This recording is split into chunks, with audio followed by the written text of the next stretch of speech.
He cuts in from the side. He stops. He shoots. He scores! You know, Dickie, you hear today that not only could Rocket Richard handle the puck, a superstar like Wayne Gretzky, but that he could box like Rocky Marciano or Muhammad Ali. Is that true?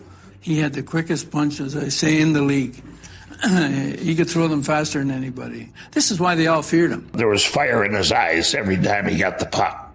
I just admired him for his competitiveness, and he... At that time, we were tremendous rivals because Rocket Richard was the man, and he was there. He was the most explosive player of his time. He was explosive temperamentally. And every now and again, Rocket would blow. And when Rocket blew, it was big time. And he was a powerful, powerful man. So you had problems settling him down. When he came over the blue line, he was going to get a shot on net, whether it was on his knees, on his backside, or on his elbows. And fortunately, he got over his injuries.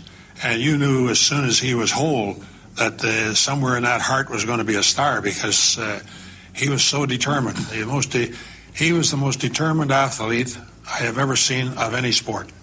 He was shy off the ice. He would blush when complimented, rarely raising his voice. But the moment he stepped onto the ice, something changed. His teammate, who was also his younger brother, once said he had two personalities: a gentle, quiet man in everyday life, but someone possessed by a demon the instant his skates touched the ice.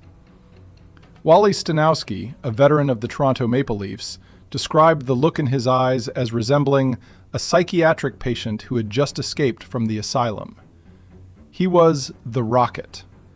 And this is why even the greatest legends of the NHL admitted they were terrified of him. What does it take to stop a man who simply refuses to fall?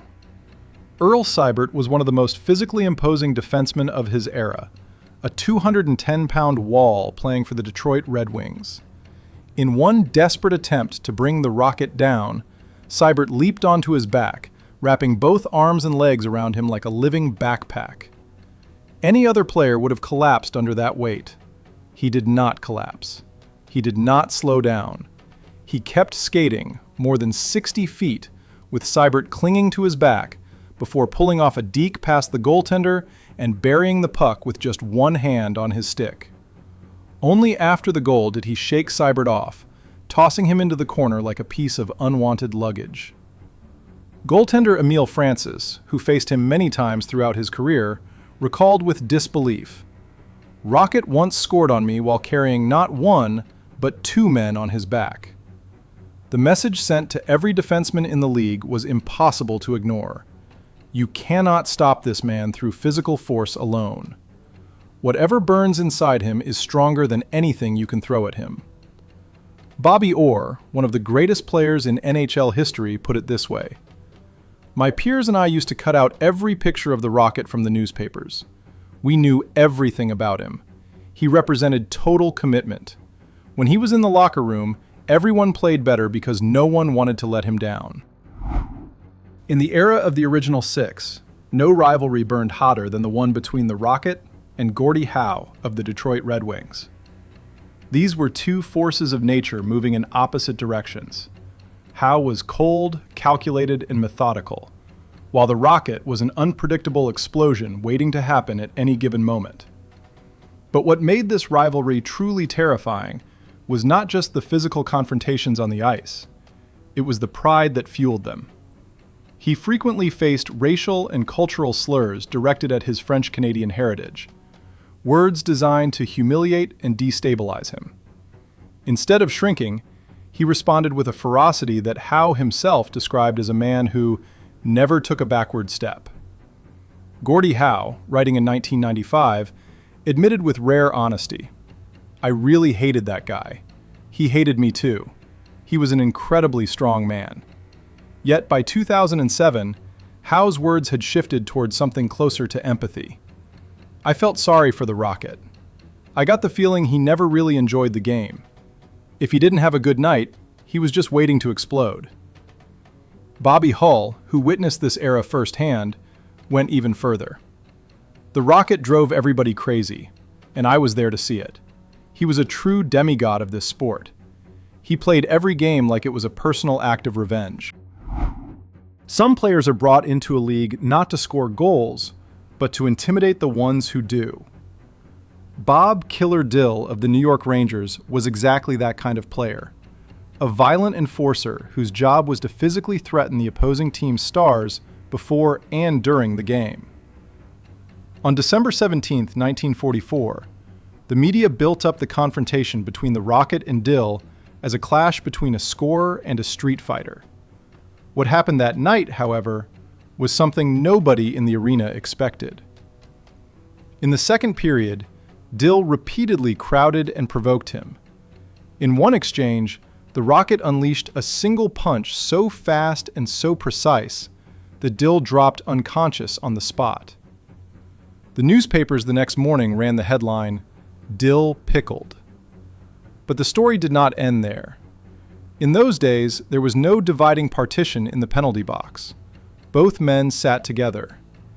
Dill, having regained consciousness, continued hurling racial and ethnic insults directly at him. Unable to tolerate it any further, he reached past the penalty box attendant and knocked Dill unconscious a second time, within minutes of the first. Afterward, he recalled the moment with his characteristic dry humor. The funny thing is, after the game, Dill waited for me at the exit on 49th Street. I invited him to dinner. He said, "This is the first time I've ever been hit that hard, so I don't think I'll be having dinner with you."